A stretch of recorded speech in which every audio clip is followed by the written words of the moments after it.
Hi, welcome to the channel if you've never been here before. If you have been here before, then welcome back. So I didn't end up posting a video last week because I ended up getting really sick and just didn't want to get off the couch.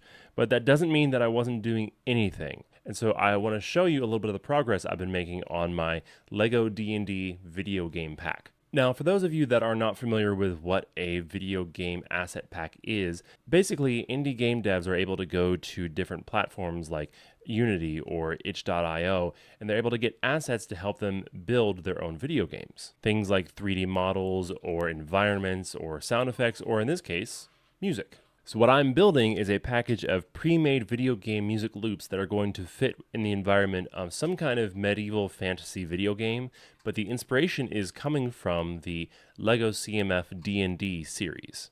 And what I want to show today is what I've made for this character, whose name is Tasha the Witch Queen.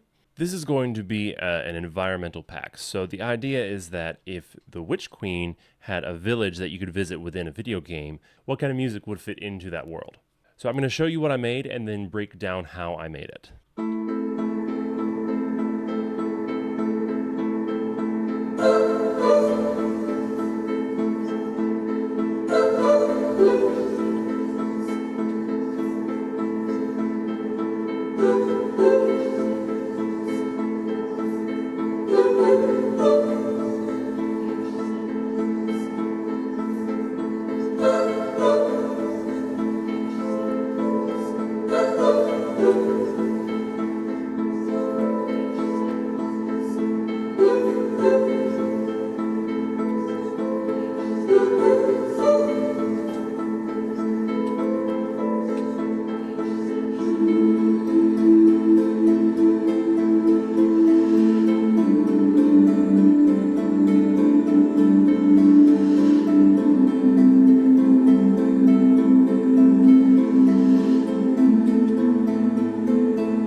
So the first thing I started with was just the idea of atmosphere. I found a couple of synths, one high, one kind of low, that I wanted to use that kind of gave a breathy atmosphere, something that was very open, something that was, not very obvious about terms of like key or whether it's major or minor or anything like that. I just wanted it to be very open and breathy.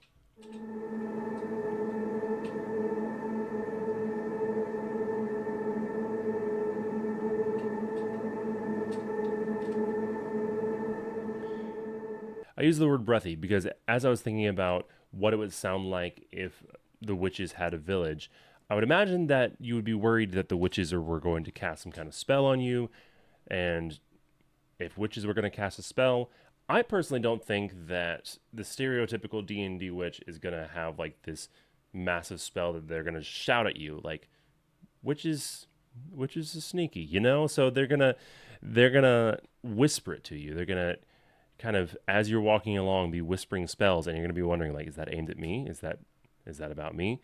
So you're going to see that throughout this track a lot, especially in this right here, which is from Museo.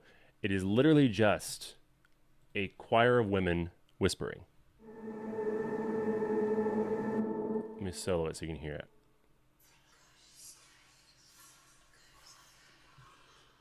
Now you may have to turn your volume up for this, because they are whispering. And in the second half, I wanted the whispers to really kind of like come in and out.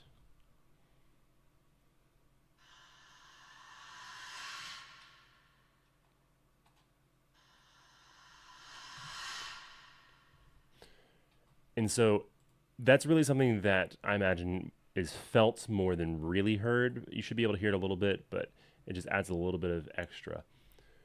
I also felt like strings made sense. I didn't really want to use woodwinds or brass or anything like that, but strings not in terms of the typical orchestral strings, but strings like, you know, a guitar, a lyre, a banjo even. And I wanted it to not sound so obvious as to what they were playing. So the harp, for example, I felt like was a good starting point for a kind of witchy sound.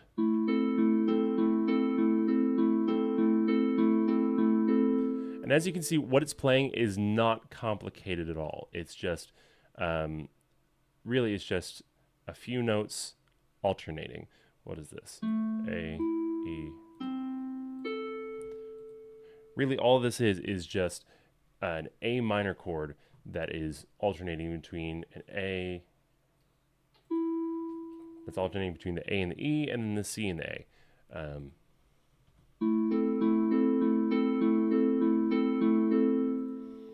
The banjo kind of reflects the same thing as the harp in the fact that, you know, it has alternating on the A minor, but it's actually moving in the opposite direction. So while the harp goes up in its alternation, the banjo goes down.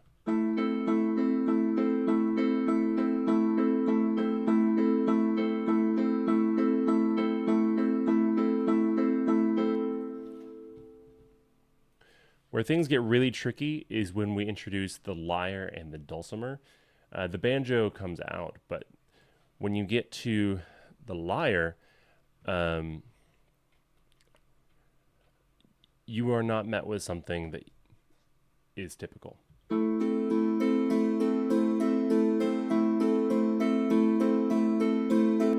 Because part of the ambiguity that I wanted to have was to take away some surety about what kind of meter we were in.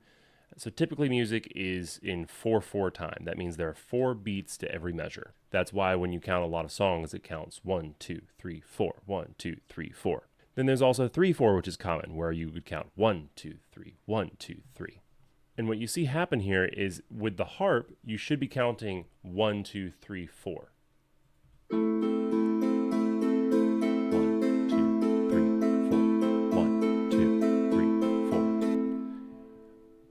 When you bring the lyre, it should be counted in 3.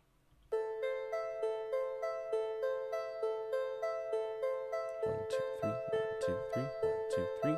Where it really gets tricky is with the hammered dulcimer, because the dulcimer is actually going to be counted in 5 beats.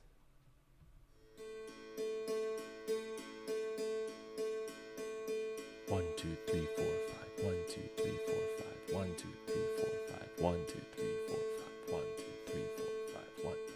And the reason that I wanted to do this is because whenever you're with witches, you should not really know what's being said. You should not know how they're doing what they're doing.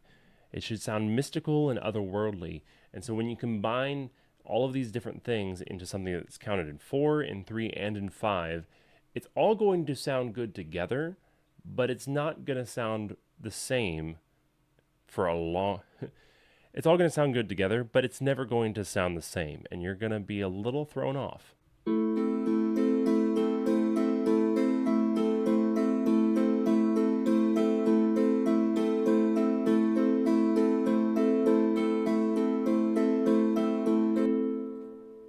The last thing I'll throw in here that I feel like is obvious is you need to have some kind of voice.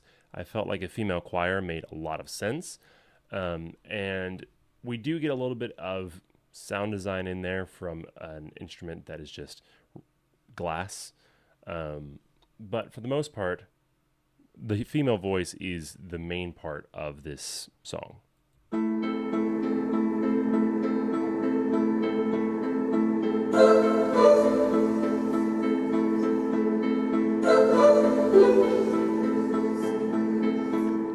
But when you bring in the glass, I did want it to sound, again, a little disorienting. So it's a call and response kind of deal where the voices say something, the glass responds, but when the glass responds is never consistent within the beats that you would expect.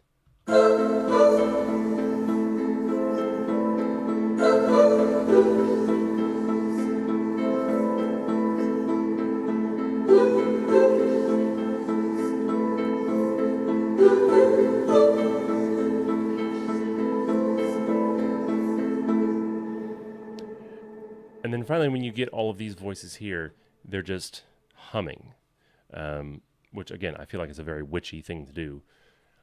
And this is where we finally get a little bit of variety in the harmonic movement. And I wanted things to gradually become more dissonant, become a little more uncomfortable the more and more it went on. So you'll see what I'm talking about. Makes sense. Very nice. Okay, not too bad.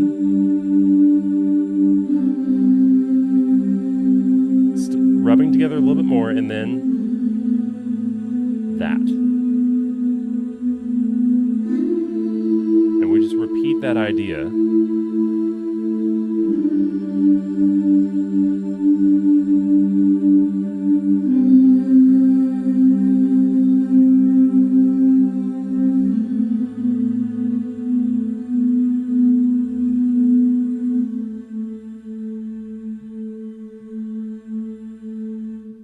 So it's nothing that's so out there that you feel extremely uncomfortable, like this is not good music, but it should feel a little uncomfortable if you're going through a town and this is the environment. It should feel a little unnatural and kind of strange. So playing the whole thing all together again, now that you know all the pieces of the puzzle.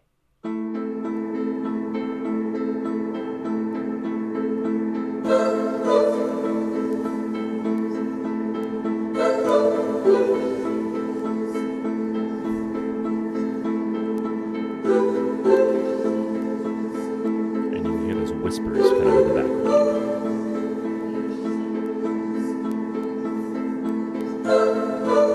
Here comes the glass.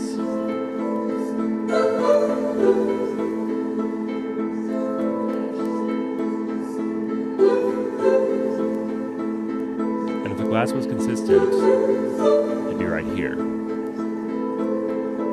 You hear how it's kind of delayed. Now we get all of the strings doing their own thing, weaving in and out.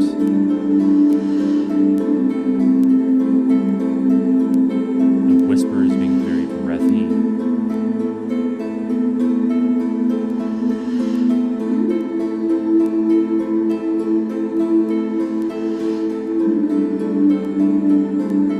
Like there's a group of witches gathering around, performing some kind of spell, all adding in their own little bits and pieces.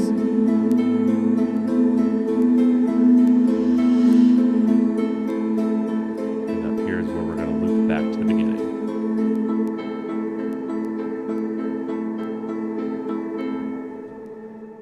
So that's the breakdown of the song for Tasha the Witch Queen. If you enjoyed this video, make sure that you like and subscribe so you can see more content about Lego video game music. I'm hoping to get a few more videos recorded here this week and get them put out there very soon. And make sure you stay tuned for when the Lego D&D video game music pack is live, and you can go and check that out and add it to your own custom video game projects if that's something that you're interested in. Thank you very much for watching this video, and I will see you guys in the next one.